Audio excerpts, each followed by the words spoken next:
John McMullen, 97.3 ESPN.com. He's got a couple of different stories up on our website right now in reference to this, John. I'll first ask you, how do you think Doug Pederson handled it? He was grilled for about 12 to 15 minutes by you guys today. How do you think he did? I think he did fine under the circumstances, and he clearly was disappointed, not happy, and that's understandable. But as I said yesterday on the show, this team has already set a precedent, and they can't go away from that now because it would look bad in the locker room. And the way they've handled both the Nelson Aguilar situation and the Nigel Bradham arrest, they were going to lean on the fact that they're going to let the legal process play itself out. And a lot of teams do that. It's not like they're the only team to do it, but that's what I expected. That's what Doug did. And he also made sure to get across the fact that he's disappointed in the personal behavior of a particular player, and that's understandable as well. Any aspects of what Doug say disappointing to you? No, not to me personally. That's what I expected. I understand why it's disappointing to other people, but as I often point out with fans, and I understand, there are points to this that are more difficult than you think they are. In other words, a person says Josh Huff gets caught with a gun, smoking marijuana, suspend him, send a message. You also have to deal with the league. You have to deal with double jeopardy. You have to deal with the Players Association. So from an organizational standpoint, I think this is the way you almost have to handle it in what has become a very, very litigious society. Mm-hmm. And when things go down that road, if Josh Huff is convicted, he will certainly be suspended by the NFL. And that's the way things have to be handled. And I don't know how much the Eagles could do other than, say, deactivate him for a game. And that's that's what I don't think it's fair to cut him. Now, if you really, as you said, the precedent has been set, but if you really want to start over and rule with an iron fist, then you cut him. And then you really say, look, guys, I'm not tolerating this anymore. Sorry, you're guilty by association. I know these guys got off, but you didn't learn from their mistakes. You're going to face the consequences. That would be the ultimate. But don't you think this week they should say, look, Josh, you got 6 offenses here. You got to rethink where you are as a man and in the situation you put yourself in and this team. We're going to have to ask you to sit this week. Well, yeah, I mean, they could do that, and part of it is the fact that, let's be honest, he's not all that important of this team. I think that's a big factor. And Jimmy Johnson used to talk about it all the time when he was the coach of the Cowboys and those great Cowboys teams. His whole mentality was, I'm not going to treat you all the same, but I'm going to treat you all fairly. And what he was trying to say is, hey, look, Troy Aikman, Emmitt Smith, Michael Irvin, they're Hall of Fame players. They're going to get a longer rope. That's just reality. And if you're the 53rd guy on the roster and you did this, you're probably gone. There's no question about that. If you're on the practice squad and you did this, you're probably unemployed. But Josh Huff is at a point on this team, while he's not a star, that he is impactful, especially on special teams as a kickoff returner. He's a part of the offense. He's going to be a part of this team. So you might not like that, but again, the Eagles are not the only team in the NFL that operates by those standards, and I don't know if you can afford and try to be successful in today's NFL if you don't operate by those standards. John, does it bother you at all? Nelson Aguilar went to the building, then got in trouble. Huff goes, watches film, gets pulled over at 11 a.m., according to your story at 97.3 ESPN.com, which I'm assuming you got from the police report. The officer smelled marijuana coming from the vehicle. When questioned about the odor, that he then turned over a bag of marijuana and also admitted that he had a black Smith & Wesson 9mm that was loaded in the driver's side door. The fact that, and I get it, Doug said today, once these guys leave the building, I can't do anything. That's their choices. And I 100% agree with that. But the fact that the guy came to practice or came to a film session and then this happened shortly thereafter, and that's the second time, it kind of tells me that these guys don't really have a fear that they're going to get in trouble, even they come to work and then leave the building and get themselves in trouble. Well, I think as far as having a gun in the car, and I will correct one thing in the fact that the gun was not loaded, but the magazine was loaded, and the magazine was not in the gun. Okay. So, does that change any penalties he might be looking at? No. But New Jersey gun laws are very, very strict. And interestingly, if you got pulled over in Philadelphia, you'd be better off. And that's one of those things that's a little bit unfair. But if you're going to be a gun owner, and Josh has a permit for this particular gun in Texas, that's been confirmed. That's his home state. But New Jersey doesn't have reciprocal laws with any state in the union, and he lives in New Jersey, so it's his responsibility to know that.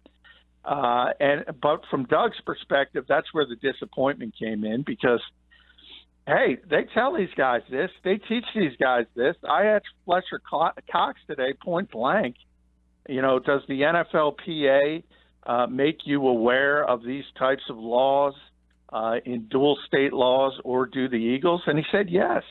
So Josh was not aware of something he should have been aware, similar to Lane Johnson with PEDs, and he got in trouble at the wrong time. We all know, hey, I joked about it yesterday on the show, but it's true. Josh Huff's quote today at his locker, and you'll see it coming out, and I'll have the story up later, is that I'm a pro athlete. All pro athletes have guns. And that's not a direct quote. I have to get it. But basically, that's what he said. And guess what? He's not 100% right, but a lot of these guys have guns. A lot. Yeah. Way more than 50%. Way more than 50% smoke marijuana. I don't know whether people agree with that, disagree with it. You can be all over the spectrum. He said, by the way, the reality. He said, what professional athlete don't have a gun? I have a wife. I have a son at home. My job is to protect them at all costs. He says, I feel my life has been threatened. That's why I do have a gun and I do have a license. No, I'm not Gilbert Arenas. I've never brought a gun into a locker room. He said there's several instances in Houston where I've lost a friend to gun violence. Why would I let that happen to me? So, he's adamant that. Yeah, by the way, not a great Chamber of Commerce commercial for Houston, but nonetheless, and the Gilbert Arenas quote everybody was chuckling at because of that high-profile incident. But for some reason, everybody's making a big deal. Josh was at the facility watching film. Yeah. And obviously, anyone who has been I just feel when that happens, John, it looks like your focus is not there. No, I agree with that. But on the other hand, and this is what I was getting to about people with minutia. Now, anyone who's been to the Eagles facility, it's right near Lincoln Financial Field, a couple streets away. Right. So for those of you who don't know for those of you who have ever gone, it's basically adjacent to the Phillies ballpark. It's like right by that CVS there. Exactly. You can't see it, but those bushes that kind of protect the street, the Eagles practice field is on the other side of those bushes. It's right there, right by the stadium complex. And you know how close it is to the Walt Whitman Bridge. So it's very unlikely. Josh is claiming that he never brought a gun to the facility. Well, he lives in Jersey. He's leaving the complex. You know how close the Walt Whitman Bridge is to the NovaCare complex. Where is he stopping to get a gun in between that? That's an interesting point because when you go into NovaCare, I don't know about the players, but I know they have a guard that sits there. They used to anyway. When I used to go up on a regular basis, they would have a guard that sat when you went in there. I'm sure they don't look inside your car But you'd have to be pretty gutsy. Yeah. You'd have to be pretty gutsy to go through there, having packing, heat rolling through that place. Well, if it's in your car, it's not that big of a deal. To be perfectly honest, I got a guilty conscience, John. There's a guard at the gate, and you just flash your credential. The Eagles, it's even easier for them because they have identification stickers, so they just kind of roll right in. But the point is, it doesn't matter if Josh Huff brought the gun into the facility. It really doesn't, because he's not gotten in any trouble with that. The fact of the matter is, to me, the bigger thing is not even the gun. And this isn't Second Amendment versus marijuana, but you're 11 o'clock in the morning going over the Walt Whitman Bridge with tinted windows, speeding, smoking marijuana. Got a point. That, to me, is the bad decision making. Now, I perfectly understand. I've lived in New Jersey for most of my life. I've lived in other parts of the country, but as a whole, and I didn't know the gun laws. I didn't know how strict they were. That's not something the everyday person is going to know at their fingertips. Even someone like Josh Huff, who probably thinks he got a permit in Texas, it's legal. It's probably legal everywhere else, but that's not the case. Mm-hmm. So I can understand that mistake. And to me, even though it's the far harsher penalty and he's in far more trouble for that, to me, that's not a horrible decision. It's not a good decision. No. But the other part and it goes is to a horrible decision. Yeah, and it goes to, John, the guilty by association. Like, hey, just because Josh Huff might have, thought he knew everything, and it's just an honest mistake. The fact is, Nelson Aguilar got in trouble, Nigel Bradham got in trouble, so guess what? You're guilty by association, whether that's right or wrong. That's the society that we live in, right? Yeah, and that's part of it, and I think that impacts Doug more than anything else, because now it makes Doug look horrible. I think it makes Doug look weak. Yeah, it makes you look like people are running roughshod in your organization. You have no control over it. And I think that's the disappointing part to him, because he compared himself to a father at the end of his press conference and said all you can do is tell your kids and you can just try to reinforce it. And a lot of it comes down to personal responsibility, because, you work at 97.3 ESPN. I work for the website, but people don't know what we're doing in our off time. It's up to our personal responsibility to not get in trouble. And I agree with Doug on that. I really do. I don't know how much more he can do to stop Josh Huff from smoking weed at 11 o'clock in the morning going over the Walt Whitman Bridge. No, I agree. When he said, look, when these guys leave the building, there's not much I can do. I understand that aspect of it. Once these guys walk out, I guess the one thing you could ponder is are they afraid of the repercussions if I get myself in trouble? And if they don't think they're going to get in much trouble, then, well, even if I get caught, the thought process is, forget I'm going to get in trouble with my job. I could get in trouble with the law, you would think would be enough to scare some people. But some people have a little wild side in them where that doesn't really, register. They're more afraid of losing their standing on a team than they are on, because some of these guys in their mind is, well, I'll get off. I'll figure that part out. I'll get myself off. It's I got to face my boss. That's where you have more concern. But that doesn't seem to be the case in this instance. Yeah, and by the way, I don't think Josh has that kind of personality. I really don't. And in fact, if you look at the police report, he basically, when he got pulled over, he handed the cop the marijuana and told him the gun was in the car. So this isn't a guy who was trying to hide anything or trying to get over or trying to somehow get out of it by saying he was an NFL athlete or a Philadelphia Eagle. It was a guy who was showing remorse immediately. So I just knowing his personality, he's not the kind of guy we've seen some other players in the NFL and you can insert a number of names who this wouldn't surprise me about. It does surprise me a little bit with Josh Huff. But nonetheless, he did it, and he's going to have to pay for the price. And, he's facing 5 years in jail as a first offender. I don't think that's going to be the end game. But, hey, gun laws are really, really serious in New Jersey, far more serious than Pennsylvania. And unfortunately, as I said, he got caught on the bridge, and the Delaware River Port Authority, anybody gets pulled over on the bridge, I learned that today, they're going to be charged in New Jersey. And that's bad luck. Do you think that Doug Pederson should play Josh Huff this week? Do I think? No. But as I said, me personally, I would have sat Nigel Bradham for a week. I would sit Josh Huff. But I understand why he's not going to sit him, and that's because he set a precedent.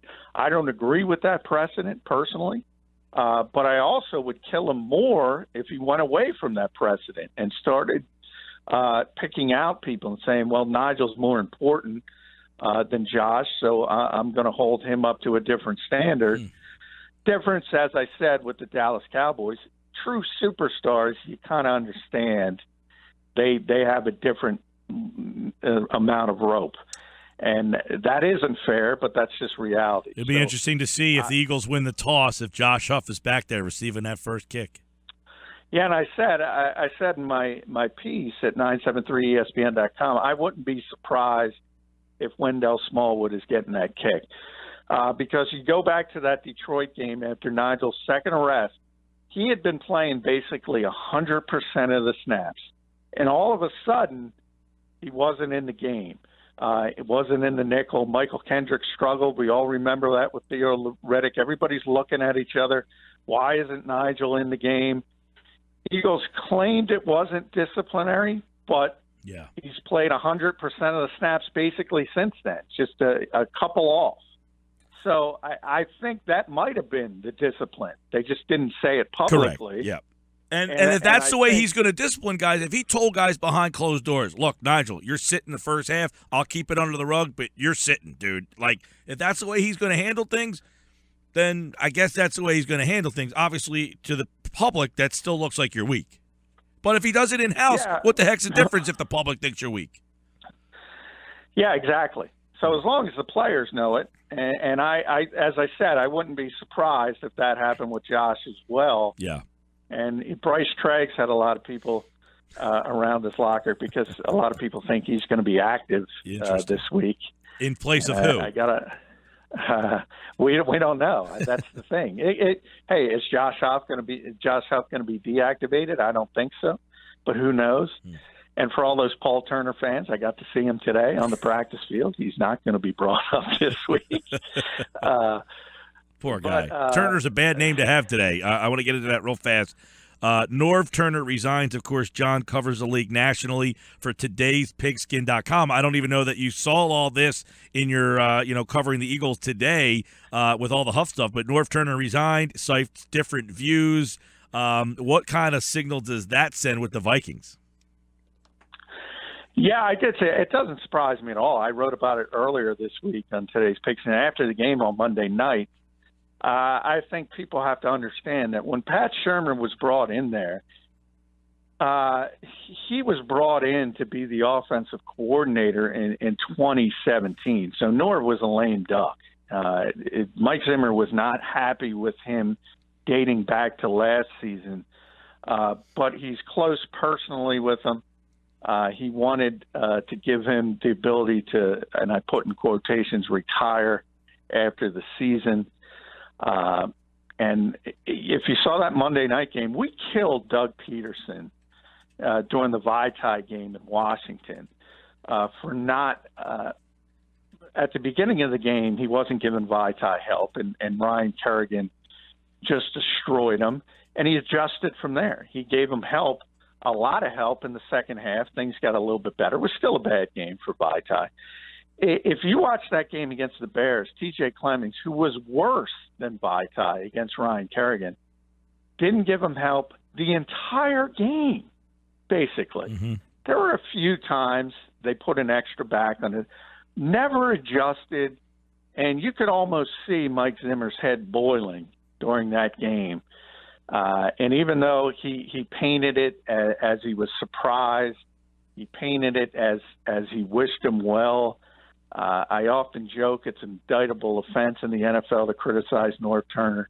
He was not doing a good job, and it doesn't surprise me at all that the Vikings, and even though he resigned, I got news for you. He knew the writing was on the wall.